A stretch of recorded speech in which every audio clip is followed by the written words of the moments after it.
থাপ্পড় দিলি কেন? আমার নাম কম্পিটিশন থেকে বাদ দিতে বলার তুই কে? ও তোর ছোট ভাই না? তুই ওর গায়ে হাত তুললি কেন? কার নাম রাখবে আর কার নাম রাখবে না সেটা শুধু অথরিটির বিষয়। আমার ভালো লাগছে তাই আমি আমার নাম দিছি। আর তোর সাথে শত্রুতা শুধু আমাদের না, পুরো মহল্লা। ও তোর ছোট ভাই আর আমি তোর মা।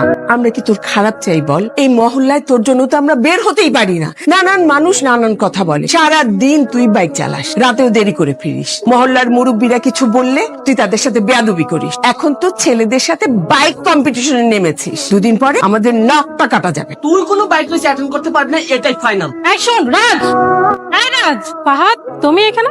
নীলা তুমি এখানে? আসলে ভুল সময় চলে আসলাম মনে হয়।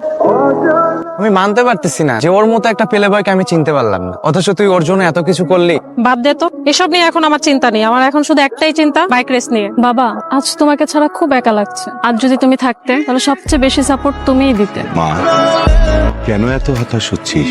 পাখিরা উঠতে গেলে অনেক সমস্যার মধ্যে পড়ে, তারপরেও সে তার লক্ষ্যে পৌঁছায়। তুই তো আমার সেই পাখি। বাবা, তুমি থাকলে হয়তো আজ সময়টা অন্যরকম হতো। রাজ, মা, কেউ আমাকে বুঝতে চায় না। কে বলেছে আমি নেই? এই দেখ, আমি তোর সামনে। মা, আমি যেখানেই থাকি তোর জন্য সব সময় দোয়া করি। তুই অনেক বড় হবি, তোর সব স্বপ্ন পূরণ হবে।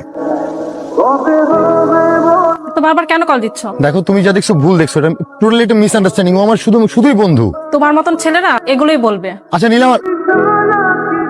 তোর না আজকে রেসে যাওয়ার কথা, যাচ্ছিস না কেন? আপু, আমি তো বাইক চালাতে গিয়ে এদিক সেদিকে আগিয়ে দিই, আর এখন তো এটা রেস, যদি তেমন কিছু হয়ে যায় পরে কি হবে? তাই বলে কি যাবি না? দেখ আপু, বাবা তোকে ছোটকাল থেকে অনেক ভালোবাসতো। তুই যা চাইতি তাই দিত, তোর সব কথা শুনতো। মাও তোকে নিয়ে অনেক গর্ব করতো, ভালো রেজাল্ট করতি, সবসময় ফার্স্ট হতি। আর আমাকে দেখ, তোকে নিয়ে আমার অনেক হিংসেও হতো। তোর বাইক সবকিছু আছে, এটার জন্য আমি মাকে অনেক জ্বালাতন করি। মা, আমার একটা বাইক লাগবে। মা আমাকে বললো যে ফাইনাল এক্সামের পরে দিবে। তুই আমার উপর রাগ করিস না, সরি। এই রিস্কটা আমার জন্য না, তোর জন্য।